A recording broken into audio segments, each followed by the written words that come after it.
मनुष्यता पाठ है। सबसे पहले तो मनुष्यता है क्या चीज? मनुष्यता की जब हम बात करते हैं तो यहाँ आती परोपकार की भावना। परोपकार क्या है? पर शब्द है, पर स्व का उल्टा है, जिसका मतलब होता है दूसरे का उपकार। जब हम दूसरे के उपकार की भावना कर रहे हैं तो वहां पर इसका मतलब बिल्कुल भी ये नहीं है कि दूसरे का भला करना, उसके बदले में कुछ मिलने की उम्मीद करना। पर का मतलब पराये का भला बिना कोई स्वार्थ निश्चित किए, तब हम परोपकार की भावना रखते हैं। ठीक है, तो इसमें कवि उन लोगों को ही मनुष्यता की भावना से जो है जुड़े हुए, उन्हीं को मनुष्य मानता है। नहीं, जिसमें मनुष्यता की भावना नहीं है वे सब लोग किस प्रवृत्ति में आते हैं? पशुओं की प्रवृत्ति में। क्योंकि केवल अपना पेट भरना, सिर्फ अपने लिए जीना पशुओं का काम है। पशु होते हैं जो सिर्फ अपना पेट भरने के लिए जीवित रहते हैं, जिन्हें किसी भी तरह से मनुष्य जाति में नहीं गिना जा सकता। ठीक है, मान लो कि मृत्यु हो, न मृत्यु से डरो कभी। ये अपने मन में ठान लो, समझ लो, एक बार जान लो कि तुम मरणशील हो। अगर ये बात हमें समझ आ गई, मृत्यु का क्या अर्थ होता है?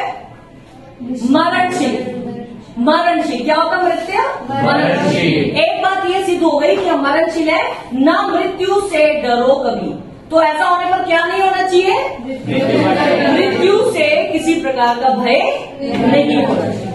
मरो परंतु यो मरो। जब मृत्यु निश्चित है, जब हमें पता है मरना ही है, तो हमारी मौत ऐसे हो कि सारी दुनिया में याद रखे।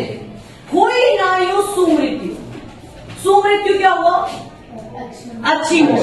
अब तो बोलोगे अच्छी मौत क्या होती है? मौत तो बुरी ही होती है, लेकिन एक एक्सीडेंट में मरना और एक देश में सड़क पर मरना दो तरह की मौतें। इसमें से सुमृत्यु कौन सी मौत हुई? क्योंकि उसका कोई अर्थ हुआ। हुई ना यो सुमृत्यु, तो वृथा जिए वृथा मरे। वृथा क्या होता है?